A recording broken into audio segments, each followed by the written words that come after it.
Hello, today we are going to take a look at equations of circles. This follows along with your notes, and here this is talking about how we would look at circles if we're graphing them on the coordinate plane.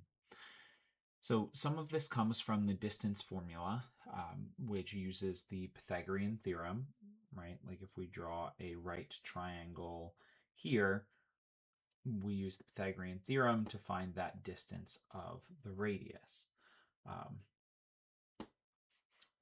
But what we'll see most is without the square roots, where our equation is going to be x minus h, the quantity squared, plus y minus k, the quantity squared, equals r squared, whereas the center is this point hk. We'll look at a few examples in a minute. So if we have this equation, the circle is the center hk, and then has a radius of r.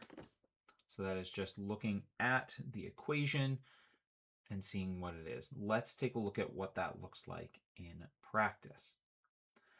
So if we have a center of 5, 0 and a radius of 7, we can go through and label the x-coordinate of our center as h, the y-coordinate as k. We use h and k because our general equation for circles already has an x and a y in it, which is just what we would substitute in to find specific points on the circle. So that's why we use h and k.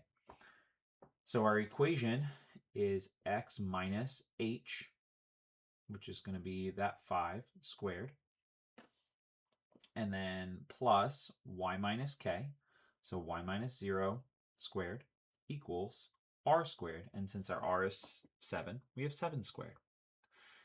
Then what we can do is simplify, or not simplify, evaluate.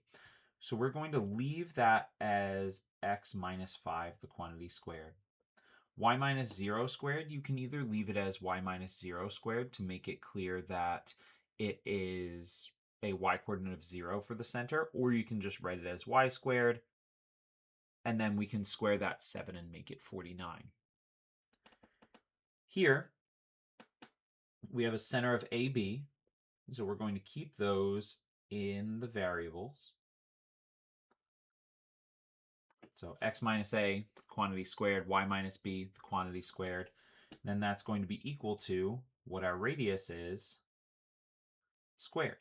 Now, when we square this, remember it's 4 root 3 multiplied by itself. So 4 times 4 is 16. Root 3 times root 3 is the square root of 9, which is the same as 16 times 3, which is 48. So you can either leave it as 4 root 3 squared, or you could say your x minus a squared plus y minus b squared equals 48, because that's the 16 times 3. Now, let's start looking the other way. If we are given an equation, can we write the center and the radius? So our center is going to be a point on each of these, and then our radius equals something.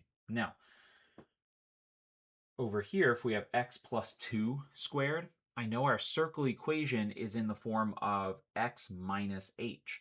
So if we have something that's plus, we could rewrite that as x minus -2, that quantity squared, or if it helps you, you could look at just, oh, it's the opposite sign of whatever is in there. So our x-coordinate of our center is going to be -2.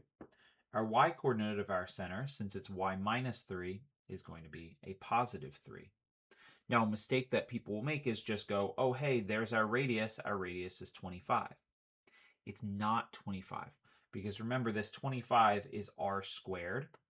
So we need to take the square root of 25, which in this case, it works out nicely because it's just going to be 5.